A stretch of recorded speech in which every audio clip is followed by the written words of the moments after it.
Bismillahirrahmanirrahim. Assalamualaikum warahmatullahi wabarakatuh. Hari ini kita akan membahas materi tentang sistem jaminan halal, alur sertifikasi, dan tentang auditor halal ya.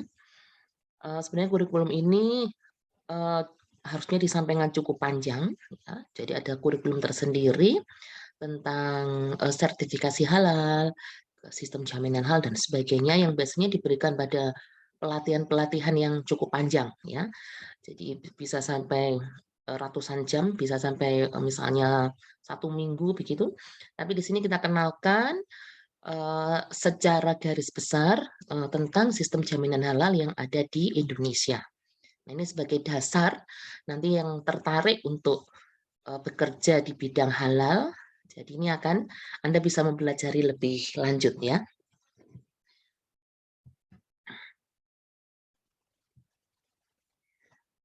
Nah, sistem jaminan halal ini merupakan suatu sistem manajemen terintegrasi yang disusun, diterapkan, dipelihara. Nah, apa saja yang kemudian ruang lingkupnya ini? Jadi ini digunakan untuk mengatur mulai dari bahan, proses produksi, produknya, sumber daya manusia, dan prosedur dalam rangka menjaga kesinambungan proses produksi sesuai dengan persyaratan yang berlaku. Nah, jadi kalau kita bicara sistem, maka sistem itu mulai diawali dari semuanya ya, mencakup mulai dari keseluruhan bahan proses sampai dengan hasil akhir. Kemudian ada jaminan bahwa eh, aktivitas tersebut ini memang berlaku kontinu dilakukan, komitmen dilakukan secara terus-menerus. Nah, ini yang kemudian nanti harus ada bagaimana kita melaporkannya bahwa kita sudah mengimplementasikan sistem jaminan halal pada suatu produk. Nah, kriteria dari SJH sendiri, ya ini adalah beberapa persyaratan yang harus dipenuhi oleh suatu usaha ya. Kalau perusahaan besar sampai dengan katakanlah usaha-usaha kecil misalnya ya. Jadi semua itu harus mencakup semakin kompleks perusahaan maka item-item yang harus dipenuhi itu juga aspeknya lebih banyak ya karena di bahan saja banyak prosesnya juga banyak. Tapi kalau produsen atau pelaku usahanya dia sederhana, maka mungkin bahan sederhana, prosesnya juga sederhana. Jadi ini linier, artinya semakin kompleks, semakin banyak teknologi yang diterapkan, maka memang itemnya per poin itu akan banyak. Ya.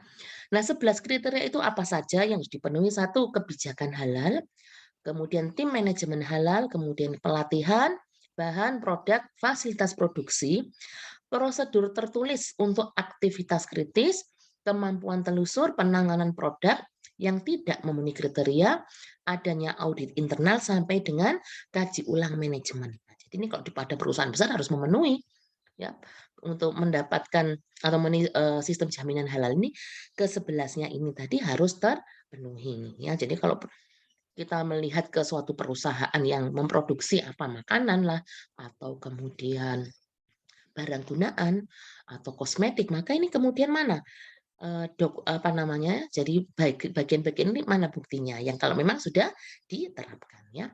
Nah, kita bahas satu-satu, tapi ini memang global ya, tidak bisa sangat detail. Jadi tentang kebijakan halal.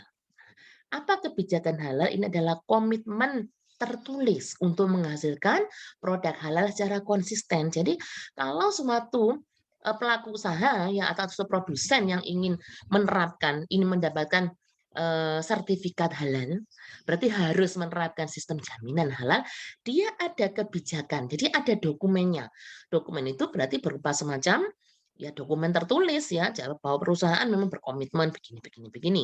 Kenapa itu merupakan janji? Jadi kebijakan halal tadi itu perusahaan berkomitmen ada janji yang harus dipenuhi. Artinya jika tidak dipenuhi maka tidak bisa menggunakan sertifikat halal, tidak memenuhi syarat.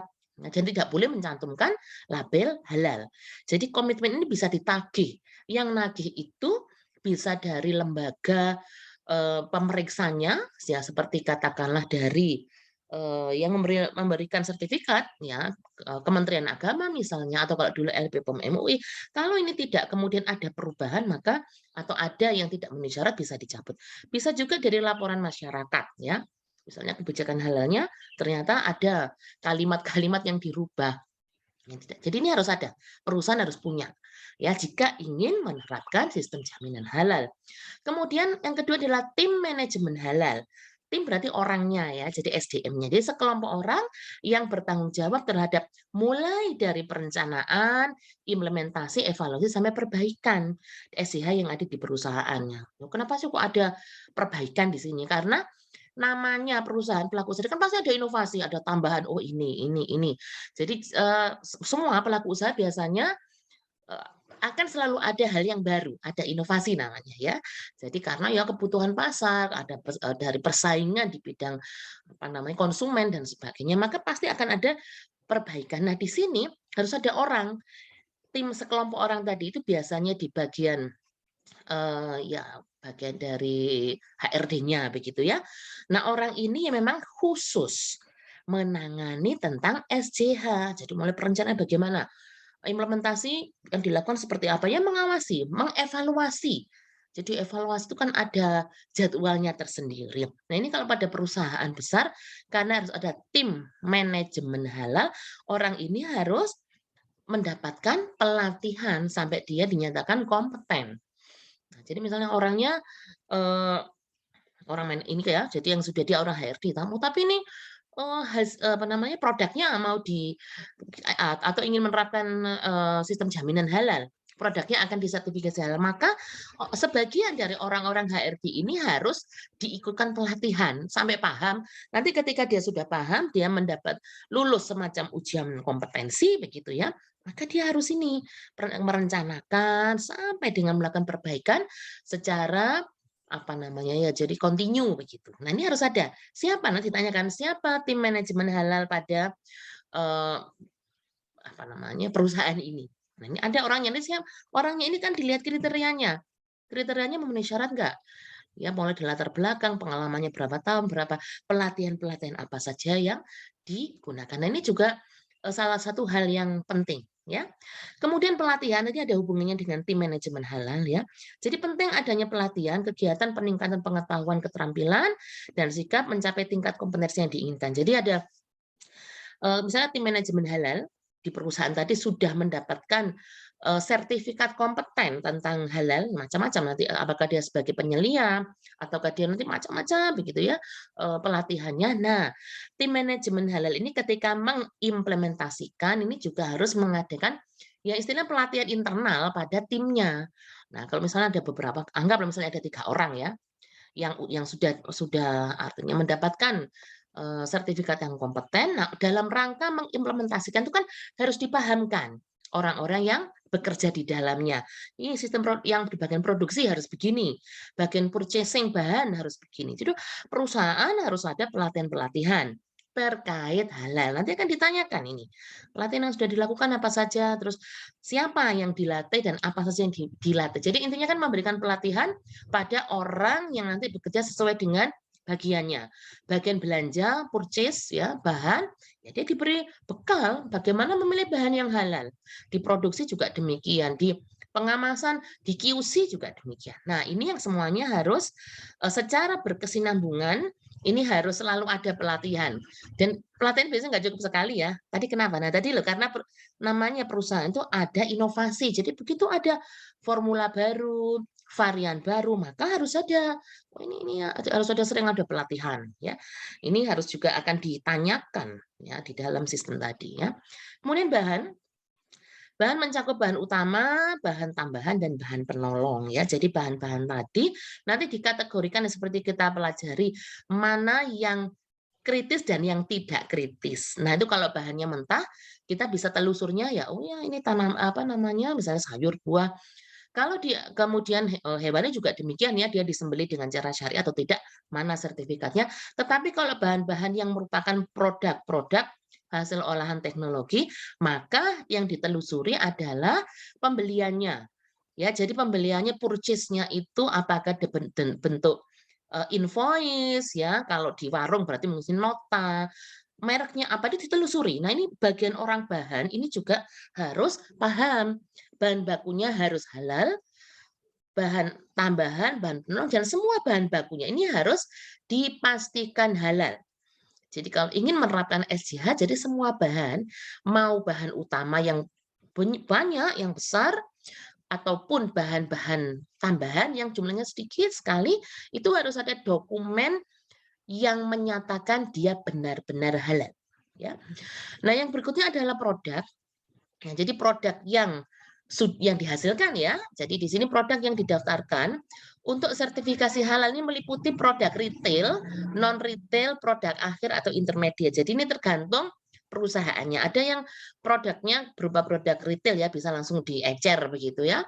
Ada juga yang non retail, jadi ada pembeliannya tidak langsung ke masyarakat. Kemudian produknya ada yang siap pakai ataupun intermediate. Nah, contohnya misalnya memproduksi artinya bahan baku untuk produk selanjutnya ya, misalnya memproduksi bahan-bahan kue begitu ya. Jadi saya memproduksi semacam ini ya, misalnya baking soda itu kan bukan bahan baku ya, tapi nanti digunakan produk selanjutnya. Kemudian gula rafinasi misalnya ya, yang tidak untuk masyarakat tapi untuk produk selanjutnya. Nah, itu juga harus dijelaskan di sini. Apa spesifikasi produknya, dan setiap produk ini memang kalau komitmen menerapkan SJH maka dia harus memenuhi persyaratan kesemuanya ya. Kemudian ada produk tadi produk yang dihasilkannya ada fasilitas produksi.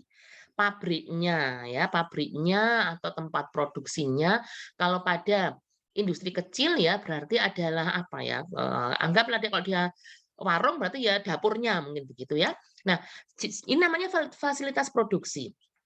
Nah, semua lini produksi dan peralatan yang digunakan untuk menghasilkan produk ini mulai ruangan, mesin, peralatan, penyiapan bahan sampai penyimpanan produk ini juga dipastikan bebas najis dan tidak mengandung benda-benda yang haram ya.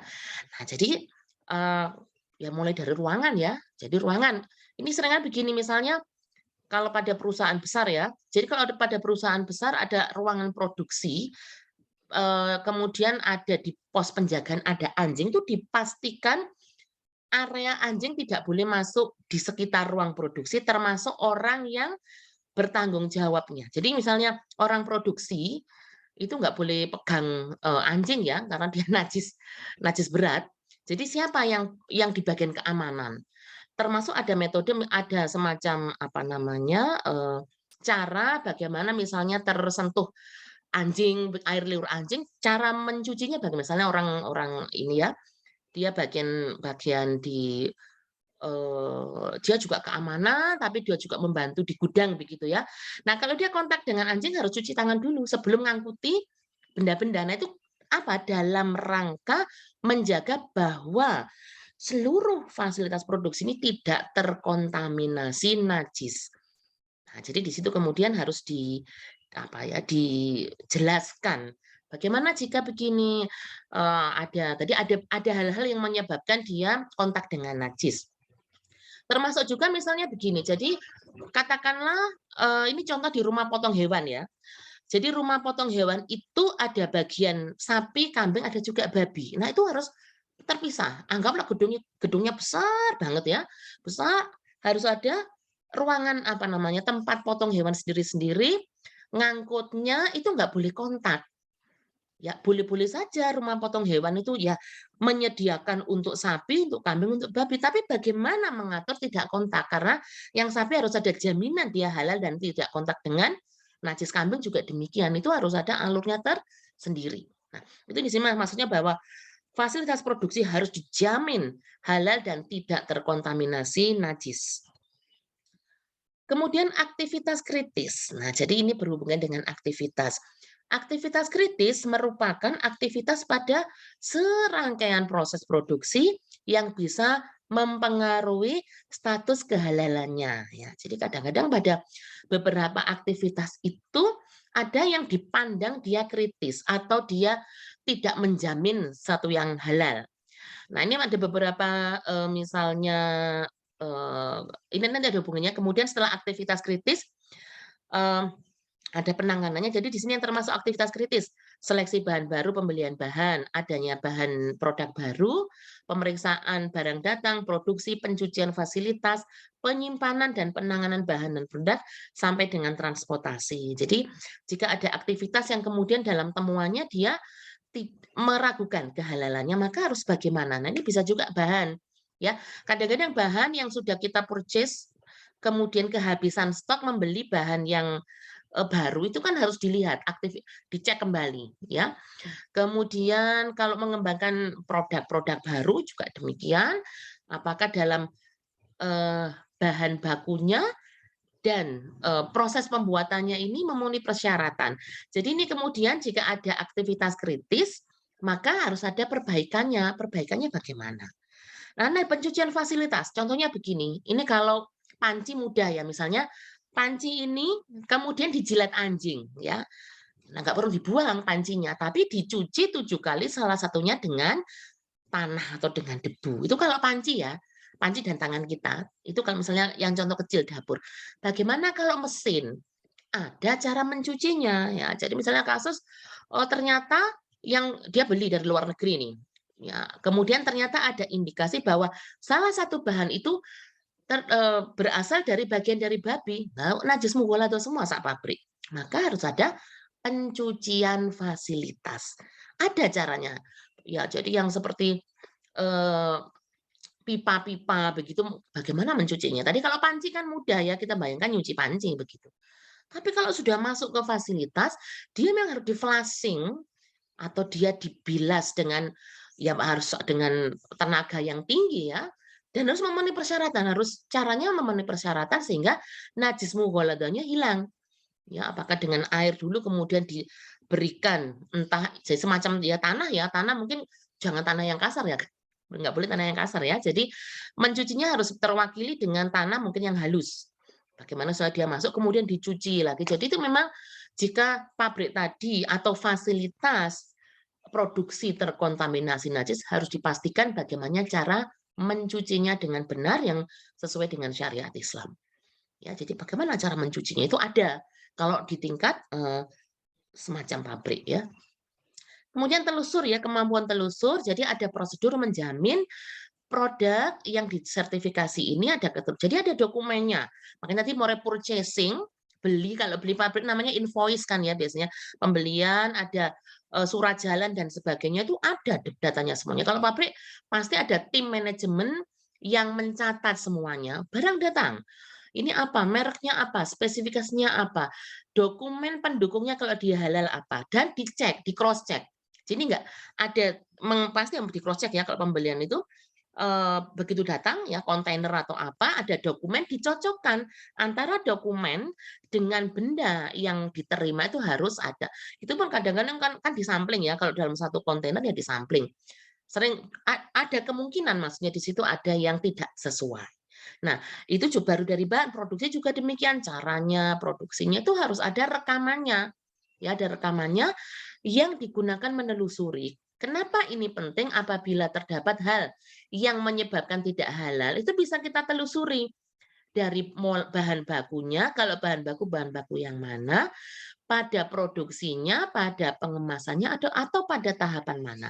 Sehingga kemampuan telusur, prosedur telusur ini akan memudahkan ketika melakukan perbaikan dalam proses produksi. Ya. Nah, yang selanjutnya adalah penanganan produk yang tidak memenuhi kriteria, ya. Jadi kadang-kadang ada produk yang ternyata setelah ditelusuri tidak memenuhi kriteria halal. Kalau saya contohkan ada beberapa produk yang namanya reject ya, bisa cacat produksi itu kalau di bidang bukan halal itu kan memang tidak boleh dipasarkan secara luas. Jadi ada produk ini reject begitu. Dia mungkin akan ada penanganan diapakan, misalnya, oh tidak layak buat pangan, maka diolah jadi pakan ternak dan sebagainya. Sama juga di bidang halal. Contohnya misalnya terdapat kontaminasi, katakanlah, jadi ada bahan yang kemudian ternyata setelah ditelusuri bangkai ya. Misalnya ya dia menggunakan bahan baku daging sapi. Dari dokumennya sudah halal, tapi kemudian ada bahan datang ternyata tidak pembeliannya ya ada kesalahan begitulah, ada kesalahan yang dia belum halal atau terkontaminasi dengan daging lain begitu, yang diindikasikan bangkai, berarti kan najis ya. Nah, maka kalau sudah jadi produk tidak boleh dijual dan tidak boleh diberi label halal. Jadi satu produksi tadi yang tidak memenuhi syarat itu harus diapakan, tidak boleh dijual. Ya, tidak boleh jual. Memang ada perusahaan biasanya tidak mau rugi ya.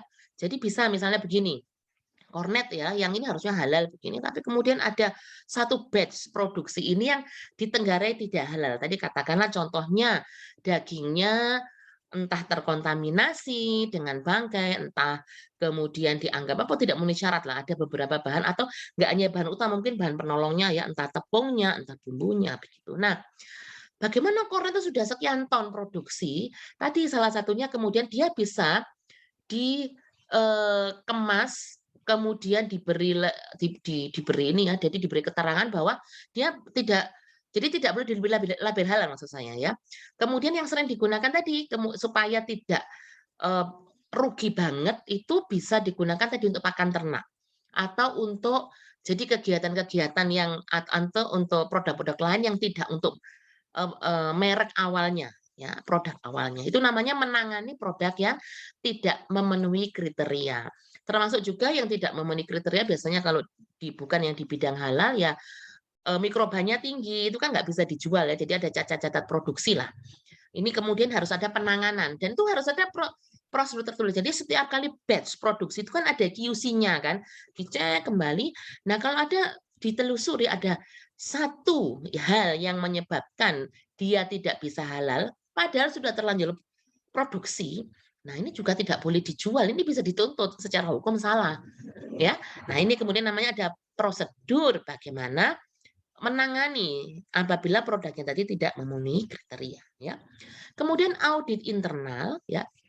Nah, jadi audit internal harus selalu dilakukan, ya, terutama untuk perusahaan-perusahaan yang besar. Jadi apa yang dilakukan itu memverifikasi pemenuhan seluruh kriteria SJH yang dilakukan oleh auditor internal atau penyelia paling tidak setahun 2 kali. Jadi tiap 6 bulan.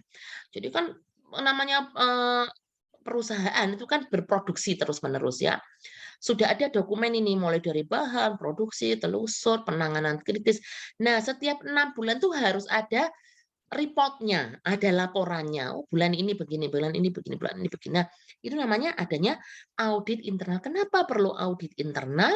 Kalaupun produknya tadi tidak banyak varian, itu kan selalu ada kemungkinan-kemungkinan perbedaan, ya, ada temuan-temuan lah. Entah itu di aktivitas kritisnya, produknya yang kemudian yang cacat dan sebagainya. Apalagi bila perusahaan itu kemudian mempunyai banyak ini ya varian dari produksinya. Jadi perlu sekali audit internal. Dan untuk perusahaan besar harus ada penyeliannya atau auditor internal itu pasti sangat dibutuhkan ya.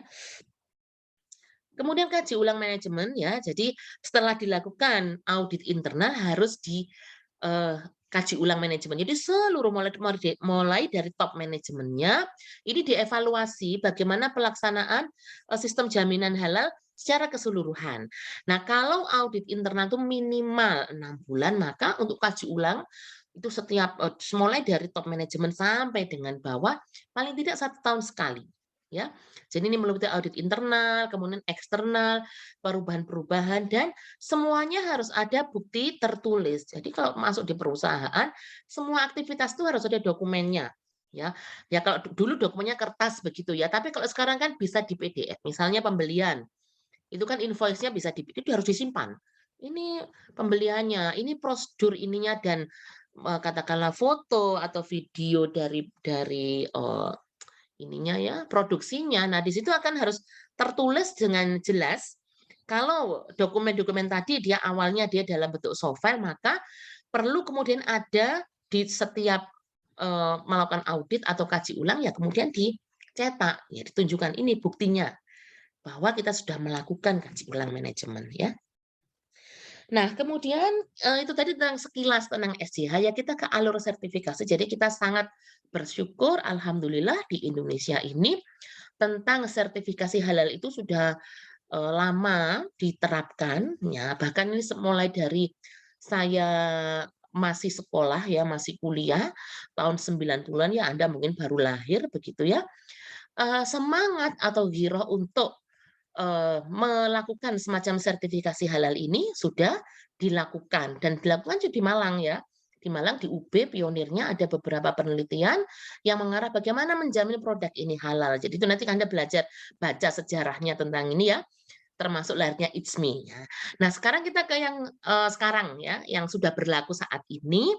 Nah, untuk alur sertifikasi halal yang berlaku per 2019 ya, dan undang-undangnya juga sudah lama sekali digaungkan. Jadi di sini ada Undang-Undang JPH nomor 33 tahun 2014. Jadi pelaku usaha ini mendaftarkan ke BPJPH ya, Badan Penyelenggara Jaminan Produk Halal. Kemudian BPJPH ini akan melihat perusahaannya di bidang apa dan lokasinya di mana, nanti akan menunjuk LPH.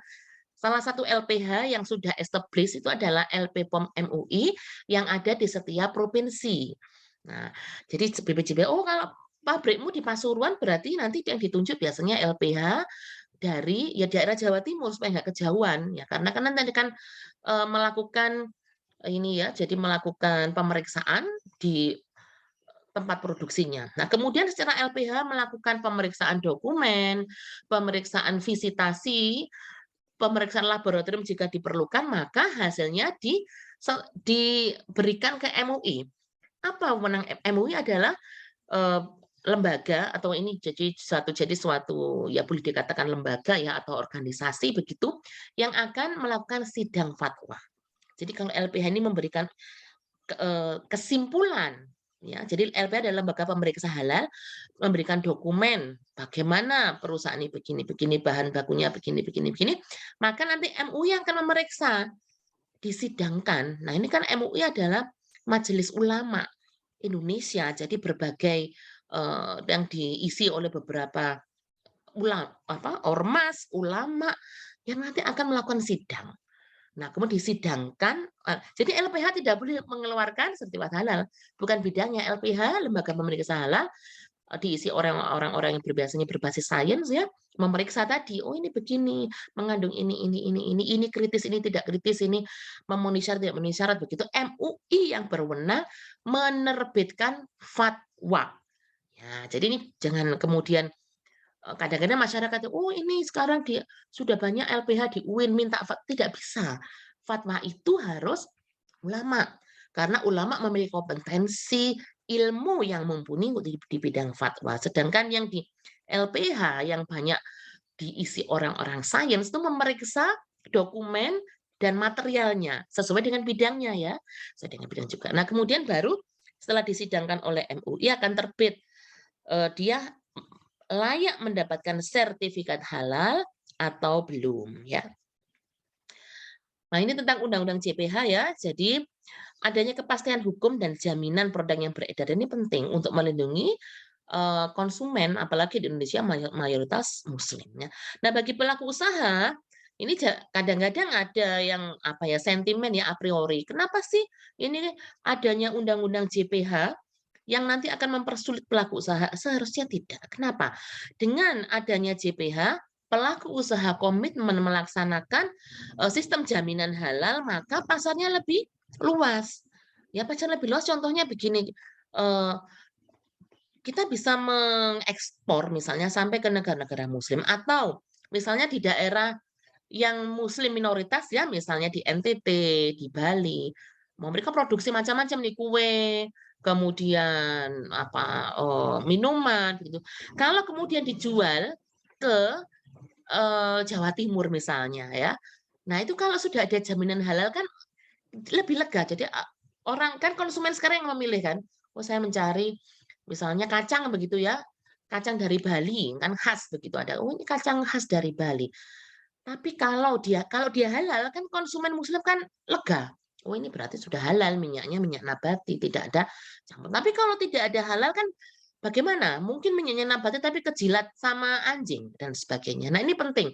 Sebenarnya kalau dipikirkan lebih lanjut adanya Undang-undang CPH ini akan membuka peluang yang lebih luas lagi bagi pemasaran produk-produk dari semua pelaku usaha ya. Tapi yang paling paling penting di sini adalah konsumennya. Jadi membangun awareness, membangun eh, kepedulian bahwa nah kalau kamu Islam, kamu mengaku Islam, Muslim, maka itu harus memilih produknya juga harus hati-hati. Ya, jangan asal kemudian oh murah, kemudian wah ini enak dan sebagainya. Tapi harus pastikan bahwa dia halal. Dan ternyata juga animenya bagus beberapa produk yang dari berbagai daerah, dari UMK ini juga sudah banyak yang mendaftarkan. Jadi nggak ragu-ragu lagi konsumen mau disebar ke seluruh Indonesia, yang mayoritas Muslim ini juga malah bagus iklim produksinya ya. Nah, kemudian ini kelembagaan yang berperan ya. Jadi kalau kita di bawah Kementerian Agama ada Badan Penyelenggara Jaminan Produk Halal. Jadi memang digunakan untuk menyelenggarakan jaminan produk halal ya. Jadi ini jelas ada undang-undangnya, kemudian ada tugas, fungsi dan susunan organisasinya ya. Jadi memang dengan adanya BPJPH maka dia menjadi terstandar. Ya, pelaksanaannya itu di bawah satu pintu dan satu manajemen dan satu prosedur. Harapannya seperti itu ya. Nah, ini kemudian kalau kita lihat koordinasinya ya jadi BPJPH ini juga berkoordinasi dengan Badan POM ya. Kalau Badan POM untuk keamanan pangan pasti ya. Kemudian dari Kementerian Perdagangan untuk peredaran barang dan jasa. Kementerian Koperasi dan UMKM untuk pembinaan dan pengembangan UMKM. Badan Standarisasi jadi KAN dan BSN. Kemudian juga di Departemen Pertanian untuk pengendalian bahan pangan. Kementerian Keuangan untuk mengendalikan tarif. Nah, ini juga penting karena untuk sebelum-sebelumnya tarif sertifikasi halal itu tidak standar. Mungkin ada tarif pokoknya ya sekian begitu. Namun kalau eh, jenis usahanya bervariasi, kemudian dia misalnya perusahaan multinasional atau bahkan dia sudah go public, kadang-kadang tarif itu tidak standar ya. Nah, sekarang dengan adanya di bawah satu payung, satu pintu begitu maka jelas berapa tarifnya. Itu sehingga tidak ragu-ragu lagi orang kan berarti lebih terbuka. Oh, tarifnya sekian, bagaimana ini gitu. Karena itu nanti bisa di Departemen Keuangan sendiri juga ini ada beberapa jadi yang bisa memberikan pendanaan terutama biasanya bagi UMK ya. Kemenperin ya untuk pembinaan pelaku usaha. Jadi ini harus berkoordinasi. Tidak bisa bekerja sendiri, harus berkoordinasi supaya pelaksanaan JPH ini bisa terrealisasi dengan baik ya. Kemudian bagaimana kerjasama BPJPH dengan MUI dan LPH tadi sudah disinggung ya. MUI kewenangannya adalah menetapkan fatwa yang dihasilkan hasil laporan dari LPH. Ya, jadi di sini wewenangnya beda. LPH tidak bisa memberikan sertifikasi halal karena itu wewenangnya MUI sama juga dengan di LPH ya.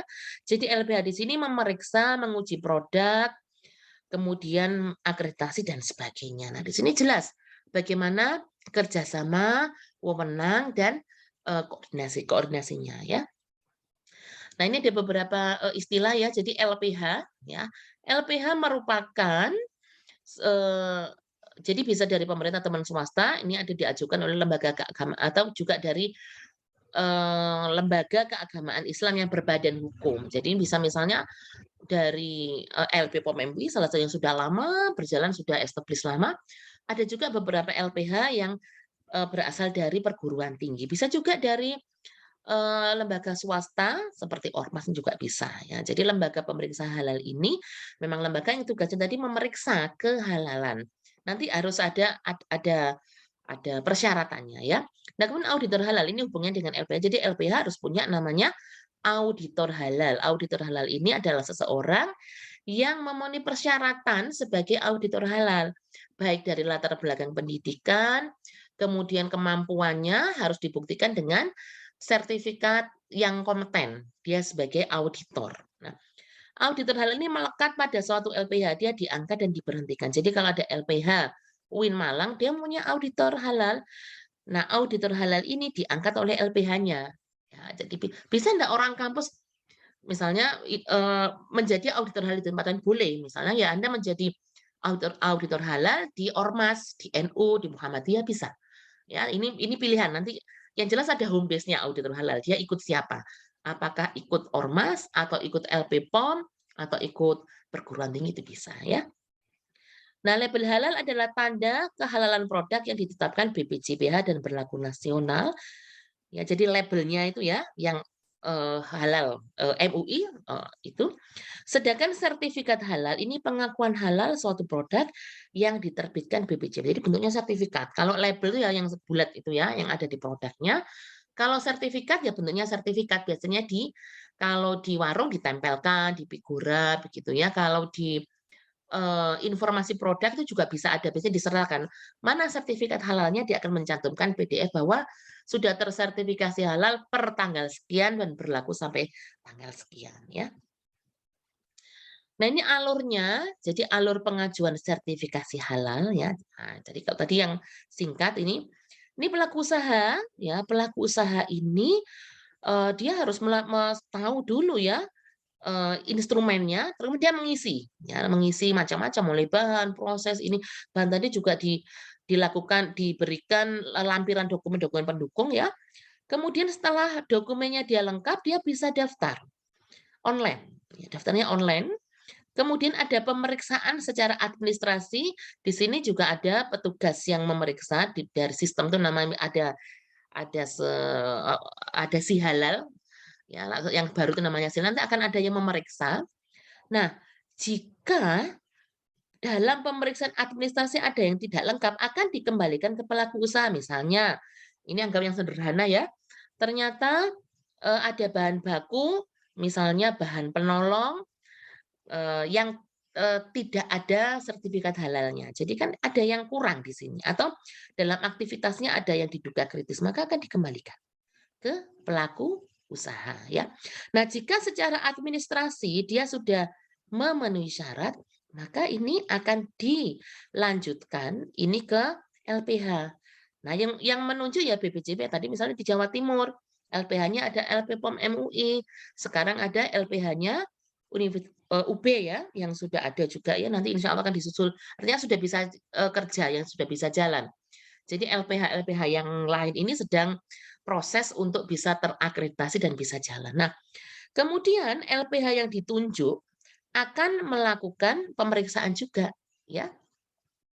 Nah, oleh auditor tadi diperiksa ya, jika secara berkas dia ada yang tidak sesuai, karena kan dicocokkan nih antara yang tertulis dengan yang ada ya, ini dicocokkan dan juga dilakukan visitasi, cocok nggak kalau dia mengatakan minyaknya merek A, ternyata ada minyak curah begitu ya.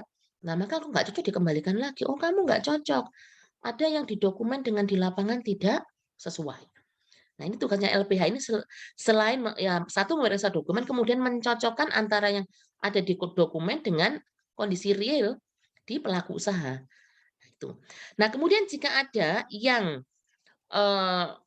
dirasa perlu ada pengujian laboratorium, dilakukan pengujian. Jadi tidak selalu harus dengan pengujian laboratorium. Tapi jika ada yang mencurigakan, ya, oh ini DNA-nya nih tidak bahannya tidak jelas, harus dilakukan sampai tingkat uji DNA. Maka dilakukan pengujian. Nah, jadi LPH itu tidak pemeriksaannya pertama dokumen, kedua ke lapangan, ketiga jika diperlukan pemeriksaan laboratorium. Nah, ini makanya orang-orang yang kompeten untuk pengujian laboratorium juga sangat penting.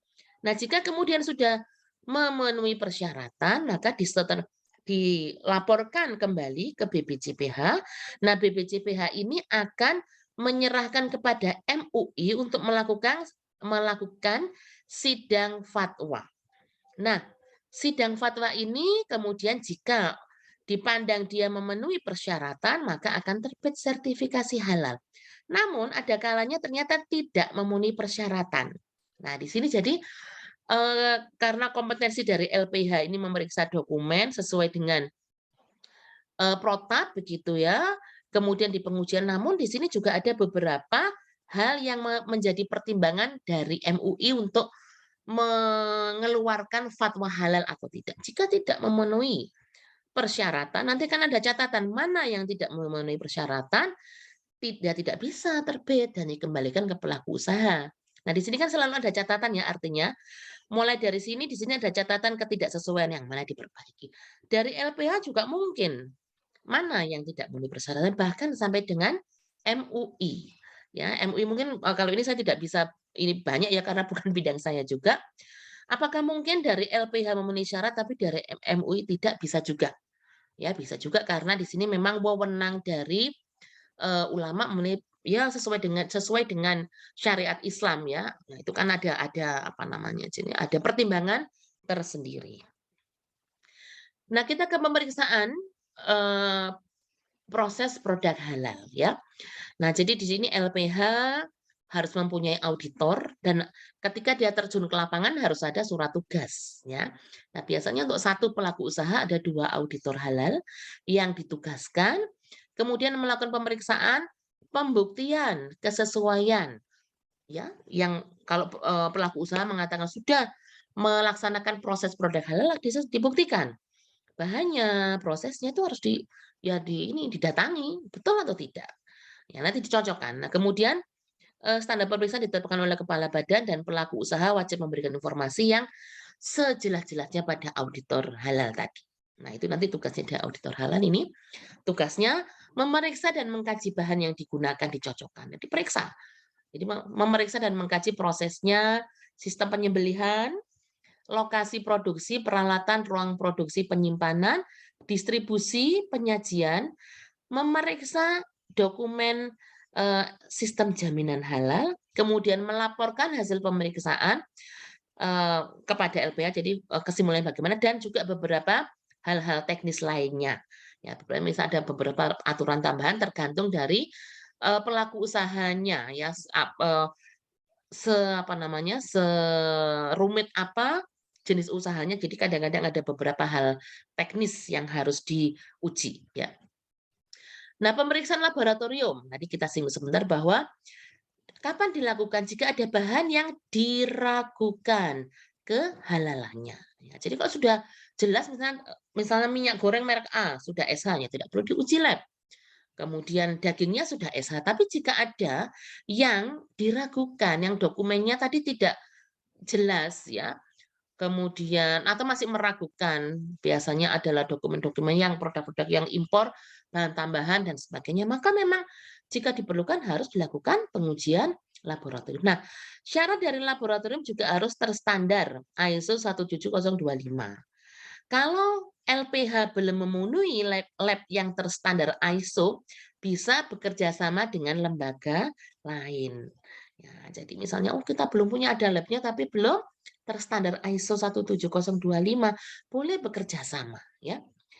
Nah, ini dalam perjalanan auditor halal akan menyampaikan laporan kepada LPH, ini paling tidak 5 hari kerja setelah dilakukan uji. Kan pengujian kadang-kadang memang membutuhkan preparasi dan analisis yang butuh waktu ya, tapi setelah ada hasilnya segera dilaporkan ya.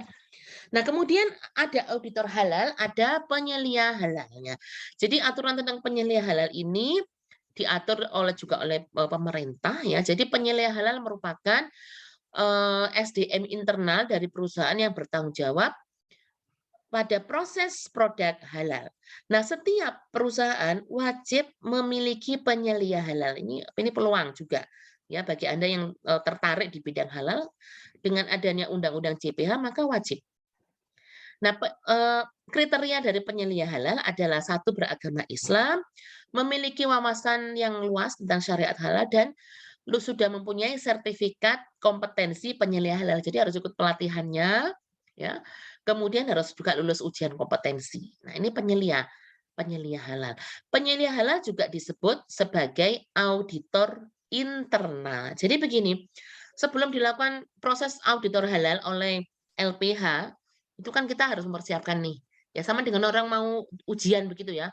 Masa kalau mau ujian terus kemudian, sudahlah pokoknya berangkat ujian. Pasti orang akan melakukan bimbingan teknis, kalau mau masuk perguruan tinggi akan ya Anda belajar, TREO dan sebagainya. Maka sama juga, sebelum dilakukan audit halal oleh LPH, lakukan dulu audit internal oleh penyelia. Makanya penting adanya penyelia pada semua perusahaan, ya.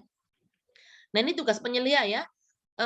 Prosesnya hampir sama dengan auditor halal, tetapi dia dilakukan internal. Jadi dia melakukan audit halal internal di perusahaannya. Jadi di sini kalau ini ya, jadi penyelia halal bertanggung jawab untuk memastikan kehalalan bahan yang digunakan, SOP produksinya, pemeriksaan, pemantauan proses produksi halal secara berkala, memastikan kehalalan pengemasan, kemudian bisa menunjukkan bukti, kemudian juga mendampingi, memberikan keterangan kalau ada proses audit halal dari LPH, maka penyelia akan mendampingi.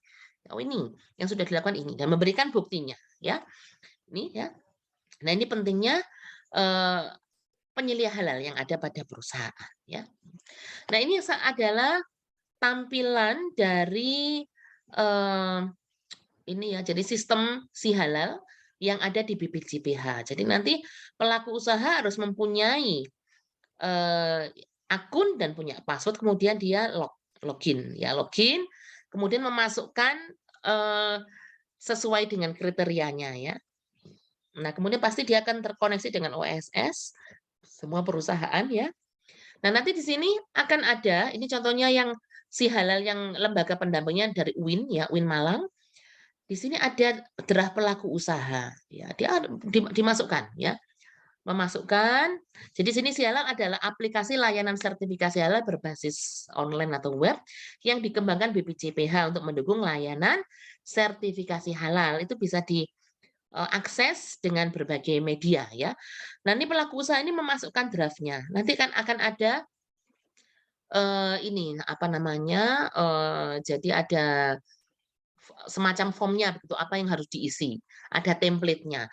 Kalau yang diajukan banyak, pasti banyak ya. Jadi yang diisi juga banyak. Semakin bahan bakunya banyak juga pasti akan semakin panjang.